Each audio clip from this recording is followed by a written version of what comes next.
여러분, 우리가 새로운 출발이라는 거, 그 자기 일을 더 열심히 하는 것이 아니고, 우리 오늘 주보 이 표지에 있는 것처럼 이 어둠에서 나갈 수 있는 문은 딱 하나밖에 없어요. 예수 그리스도. 이제 그분을 통해서 새롭게 출발하는 것이죠. 자, 오늘 우리 새로운 출발을 위하여 무엇을 할까? 이게 오늘 말씀의 제목이에요. 다들 새롭게 출발하고 싶어요. 여러분들이 아마 이번 구정은 고향 아마 못 가신 분들이 많았을 것 같아요. 우리 고향은 못 가도 늘 그리운 곳은 고향이죠. 여러분, 왜 우리 고향이 그리울까? 그곳에서 내가 태어나서 자랐던 내 어린 시절의 추억이 거기에 있기 때문에 그렇죠. 어린 시절이 그리운 거예요. 모든 사람들이 그 시절이 그립다 그래요. 그런데 우리가 아무리 그리워도 그 시절로 돌아갈 수가 없습니다. 그 누구도 내 젊은 날의 청춘으로 돌아갈 수 없는 것이 현실이에요. 자, 우리는 이건 분명해요. 그런데 우리가 지난 날로 돌아갈 수 없는 것은 분명한 사실이지만 또 확실한 게 하나 있습니다.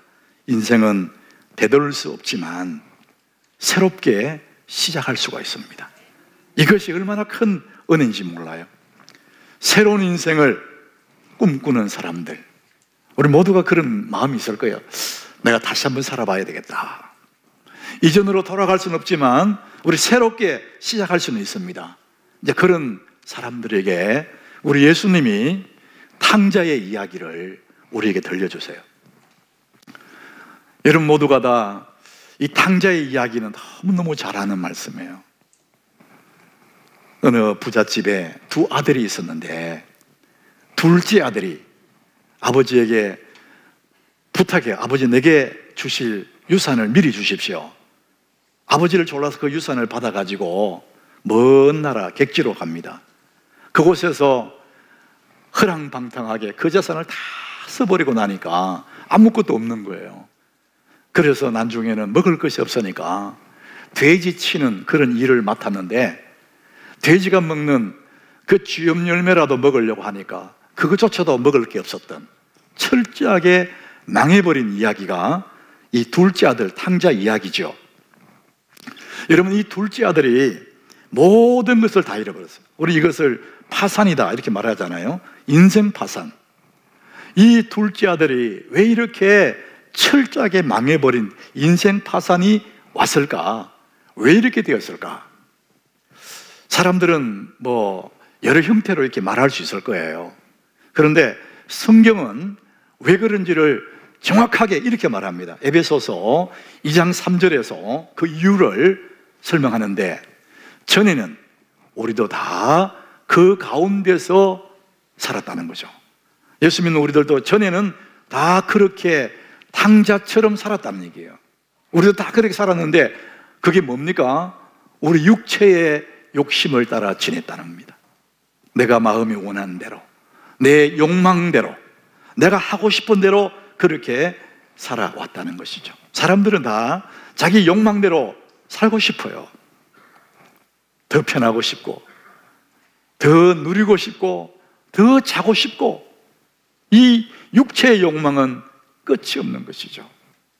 자, 지금 탕자는 이제 아버지 집을 떠나서 지금 다 망해버렸지만 사실은 지금 망한 것이 아니고 아버지 집을 떠나는 그 순간에 인생 파산은 이미 예견되어 있었죠.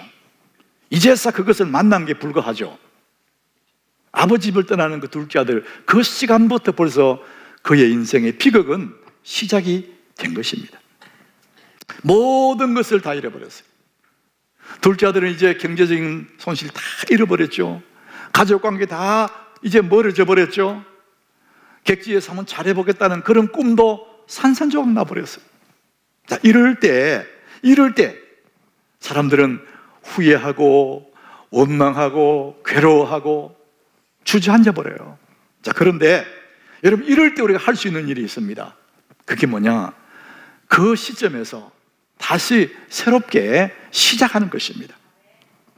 사람들은 시작하고 싶은 마음이 있는데 이전처럼 다시 한번 내가 시작해 봐야 되겠다, 이런 마음은 있지만은 이런 시간에 또 어떤 마음이 있느냐 하면은 내가 지금 와서 뭐 하겠냐, 내 나이가 얼만데, 이런 상황을 생각하면서 주저앉아 버리죠. 여러분, 우리가 다시 시작하기에 너무 늦은 때는 없습니다. 그게 성경의 이야기거든요. 언제든지 우리는 다시 시작할 수 있다는 것이 성경의 이야기인데, 나는 너무 늦었다고 생각하지만 그것은 내 생각일 뿐이고 성경은 얼마든지 새롭게 시작할 수 있다, 이렇게 말씀합니다. 우리 시대에, 우리나라에 참 오래 사신 분들이 많이 있잖아요. 그 중에서 연세대학 명예교수이신 김영석 교수, 내가 100세를 살아보니, 이런 책을 출판했지 않습니까?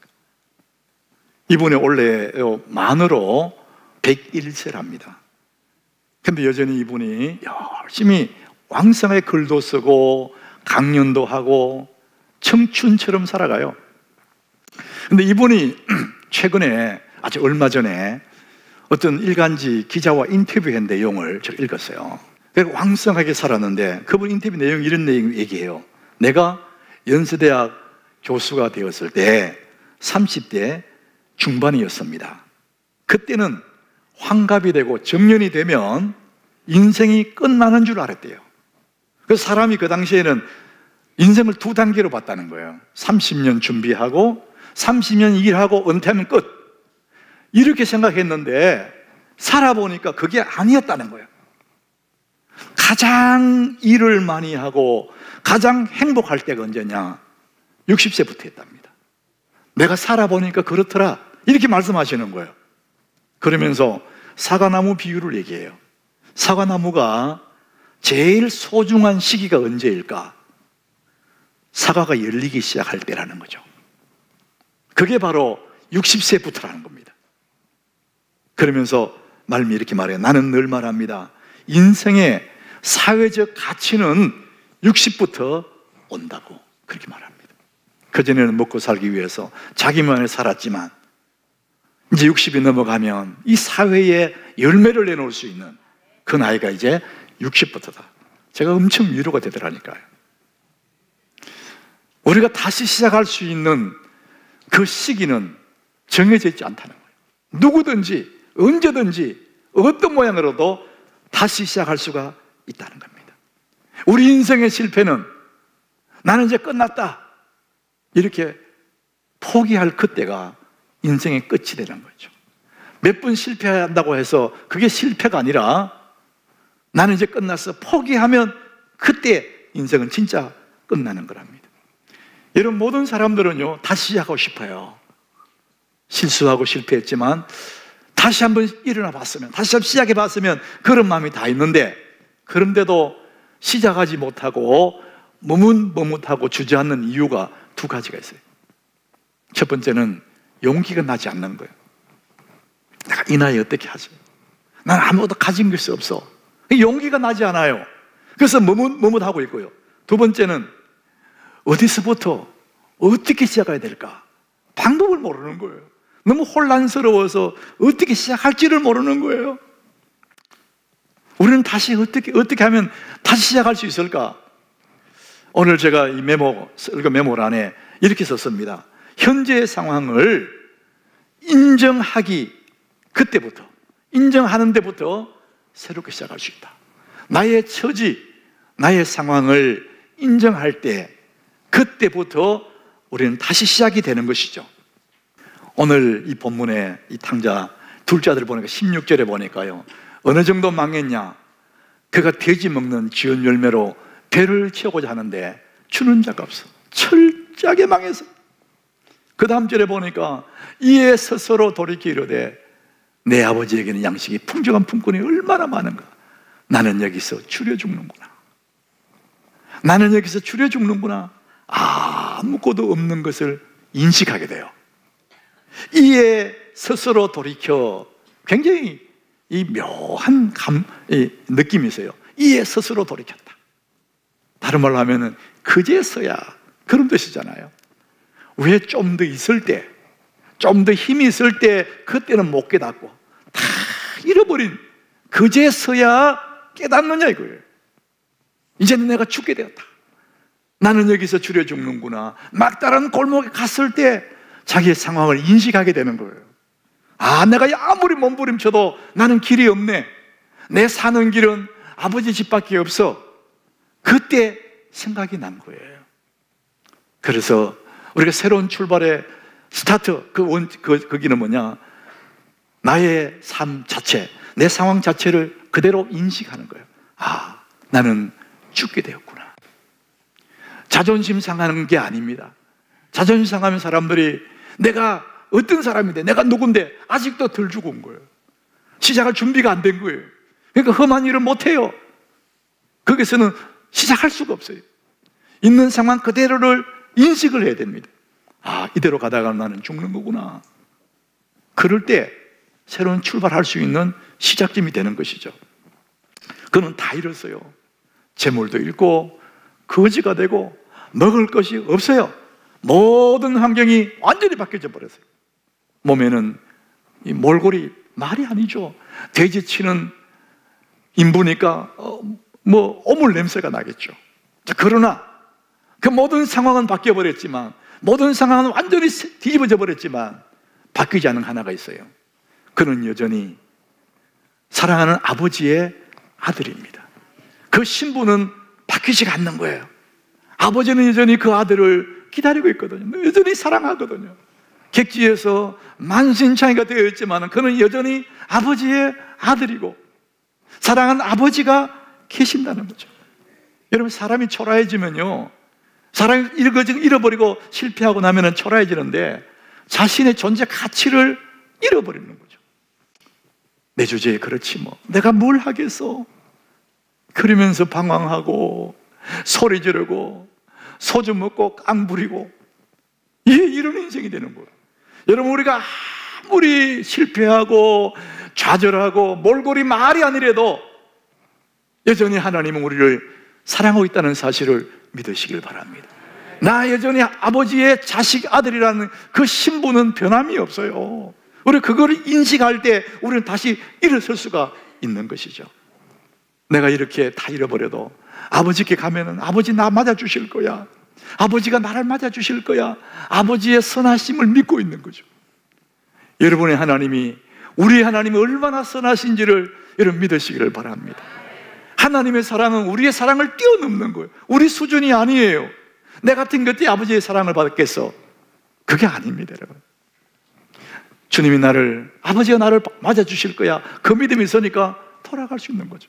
돌아가면 내가 맞아 죽지, 이럴 생각하면 못 돌아가죠. 우리가 어릴 적에 집 나간 애들이 많아요. 동네에 보면 누구 집에 애 집 나갔단다 뭐. 근데 걔가 돌아올 수 있는 것은 돌아가면 아버지가 나를 맞아 주실 거야, 그걸 알고 이렇게 돌아오는 거예요. 돌아가면 맞아 죽는다 이제. 그럼 못 돌아와. 당자는 지금 이 둘째 아들을 다 잃어버리고 아버지에게 큰 죄를 짓고 했지만은 아버지는 여전히 나를 사랑하고 있고 나는 그의 아들이다, 이 마음이 있기 때문에 돌아올 수가 있는 것이죠.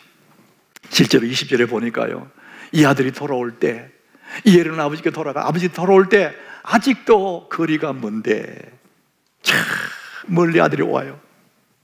근데 아버지는 늘 거기 서 있었다는 거잖아요. 그러니까 멀리 온 아들을 딱 보잖아요. 늘 기다리고 있었다며, 아버지가. 아들이 집 나간 그날부터 밤잠을 못 주무시고 늘 동구 밖 거리에 아들이 오기를 아버지는 기다리고 있는 거예요. 근데 아들이 몰골이 말이 아니잖아요. 다 잃어버린 거지꼴로 돌아오는데 아직도 거리가 참 먼데 아버지는 한눈에 아들을 딱 알아본 거예요.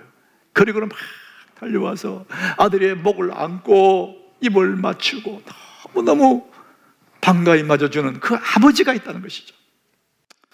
여러분, 우리가 돼지우리에서 인생 끝날 인생이지만 내 삶의 현장에서 나는 그것으로 끝나도 항변할 수도 없는 그런 인생이지만 오늘도 사랑하는 아버지가 우리를 기다리고 계신다는 사실을 여러분 믿으시길 바랍니다.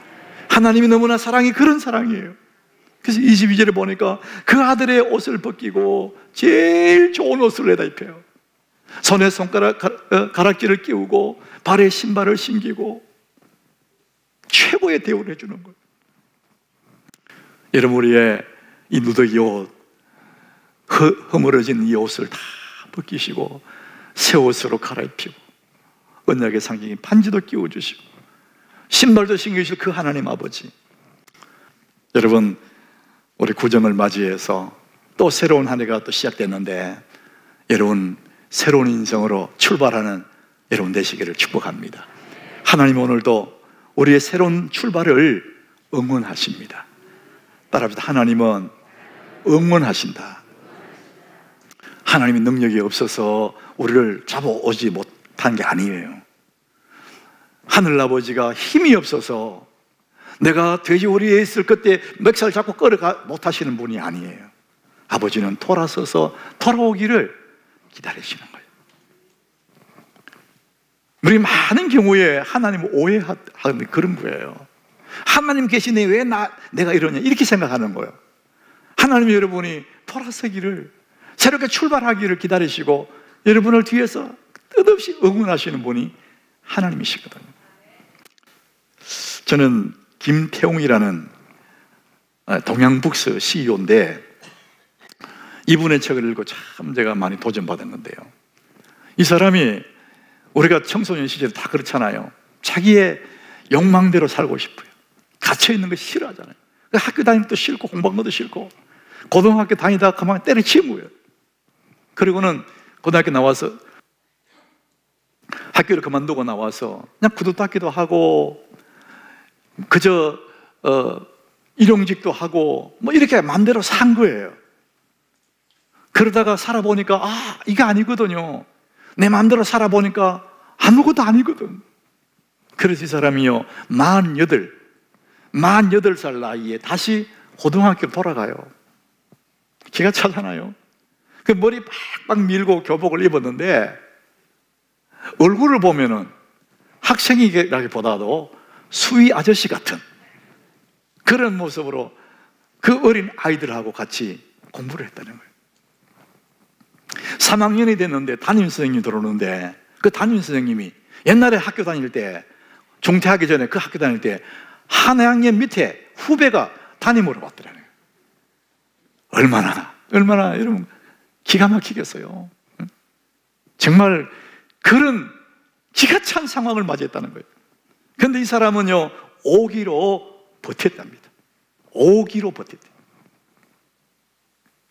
그리고 중간고사 시험을 봤는데 전교에서 1등도 했다는 거예요. 그리고 성균관대학에 입학하고 학과에 3등까지 했답니다. 그래서 이분이 자기 책을 하나 썼어요. 나는 태도로 운명을 움직인다. 태도. 이 태도가 얼마나 중요한지를 얘기해요.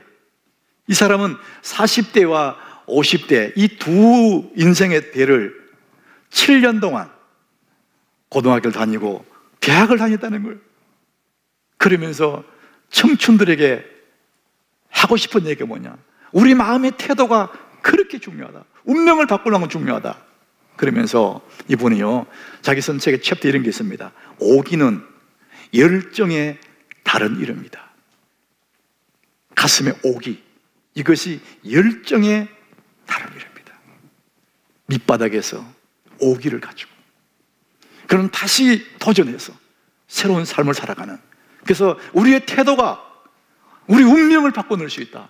자기는 너무 창피하고 답답하지만은 그 오기로 버텨가지고 오기는 열정의 다른 이름이다, 이런 얘기를 하는 거예요. 여러분, 우리 인생의 실패는 몇 번 실패했을 때 끝나는 것이 아니에요. 인생의 실패는 포기했을 때 끝나는 것입니다. 여러분들이 다시 시작하면, 있는 그 자리에 어떤 상황 다시 시작하면 하나님이 여러분을 응원하실 줄 믿으시길 바랍니다. 하나님 오늘도 그 사랑으로 우리를 기다려주시고 응원하시고 그 좋은 아버지 집에 부요함을 가지고 준비해 놓으시고 기다리고 계신다는 것입니다. 잠언 24장 16절에 보니까 하나님의 자녀들의 특징이 있습니다. 우리 같이 읽어봅니다. 대저 의인은 7번 넘어질지라도 다시 일어나느니와 악인은 재앙으로 말미암아 엎드려지느니라. 하나님의 자녀의 특징이 뭐냐? 몇 번 넘어졌다고 해서 끝나지 않습니다. 다시 일어난다는 거예요. 하나님의 자녀가 이 땅에 살 때에 또 실패하고 넘어지고 또 실패하고 넘어져도 7번 넘어질지라도 다시 일어난 사람이 누구냐? 하나님의 자녀라는 것입니다. 왜 그렇습니까? 하나님이 응원하시기 때문에, 하나님이 살아계시기 때문에 여러분 7번 넘어져도 다시 일어나게 될 줄로 믿습니다. 우리 그 자리에서 또 일어나면 되는 거예요. 근데 악인은 뭡니까? 하나님 모르는 그 사람들은 자기 힘으로 살아왔거든요. 힘 다 빠지고 나면 그래서 그 자리에서 엎드려져 버립니다. 나는 끝났어, 포기해버리는 거예요. 우리는 다 잃어버렸다 할지라도, 가진 재물 다 잃어버렸다 할지라도, 몸에 누더기를 걸치고 있다 할지라도, 돼지 오물 냄새가 난다 할지라도 하늘 아버지가 살아계시기 때문에 나는 다시 그 자리에 또 일어나게 되는 것입니다. 사랑하는 여러분, 우리는 하나님의 자녀입니다. 하나님이 살아계십니다. 여러분을 사랑하십니다. 그렇다면 그분이 나를 응원하시기 때문에 나는 넘어져도 또 일어나는 것입니다. 제가 우리 하남교회 교우들에게 소개한 책이 뭐 수백 권도 있겠지만 제가 참 몇 번 걸쳐서 소개한 책이 원띵이라는 책입니다. 이게 아마존과 뉴욕타임즈의 베스트 1위를 했던 그런 책인데, 원띵. 그냥 한글로도 원띵 이렇게 되어 있어요. 이 책은 딱 한 가지 법칙을 얘기해요. 도미노 법칙입니다. 여러분, 도미노는 첫 번째 도미노를 딱 넘어뜨리면 다음 계속 쫙 넘어지잖아요. 도미노 법칙. 이 첫 번째 도미노가 5cm짜리, 요만한 5cm짜리를 세워놓고 그 다음 게 세울 때에 1.5배를 넘어뜨릴 수 있는 힘이 있대요. 1.5배를 올리고 그 다음에 또다시 두 번째 게 1.5배 이렇게 올리면은 16번째 가게 되면은 에펠탑 높이만큼 살 수 있대요. 에펠탑을 넘어뜨린다는 거죠. 36번째 가면 에베레스트 산 높이만큼 살 수 있답니다. 5cm 시작해서 가면은 산을 쓰러뜨릴 만한 에너지 거기 나온다는 겁니다. 그래서 이 첫 번째 5cm짜리 도미노, 우리의 인생에, 내 삶에서 이 첫 번째 도미노가 뭘까? 내가 이것만 붙잡으면은 나머지 다 할 수 있는데 이게 뭘까? 성경은 분명하게 말했습니다. 마태복음 6장 33절 우리 같이 읽어봅니다.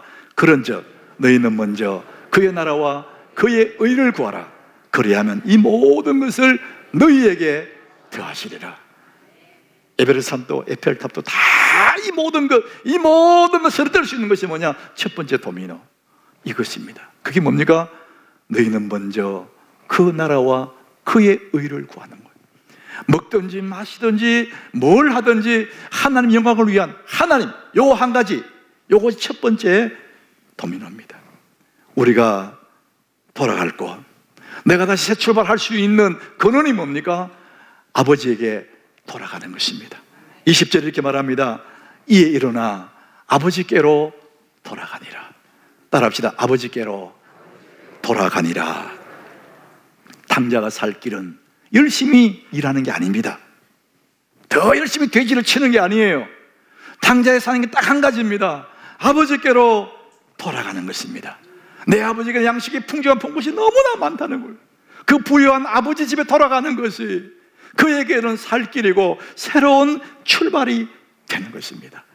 여러분, 무슨 일을 하든지 어떤 일을 하든지 첫 번째 도미노, 아버지 집에 돌아가는 것. 여러분, 이 팬데믹 상황 속에서 이런저런 핑계로 여러분이 아버지에게 떠나 있었다면 여러분 그 자리에서 내 인생의 새로운 출발이 뭡니까? 그 일을 더 열심히 하는 것이 아니라 가장 첫 번째 아버지께로 돌아오는 것입니다. 예수 그리스도 이름으로 주께로 돌아오는 것입니다. 그럼 나머지 모든 것을 너희에게 더하시리라. 우리가 새로운 출발은 무엇을 할까? 아버지께로 돌아오는 것입니다. 예배가 소홀해졌다면 예배 자리로 돌아오십시오. 여러분, 기도 자리가 뜸해졌다면 기도 자리로 돌아오십시오. 그것이 내 살 길이고 내 인생의 출발점이고 첫 번째 도미노입니다. 여러분, 예수님 이름 붙잡고 승리하시기를 축복합니다.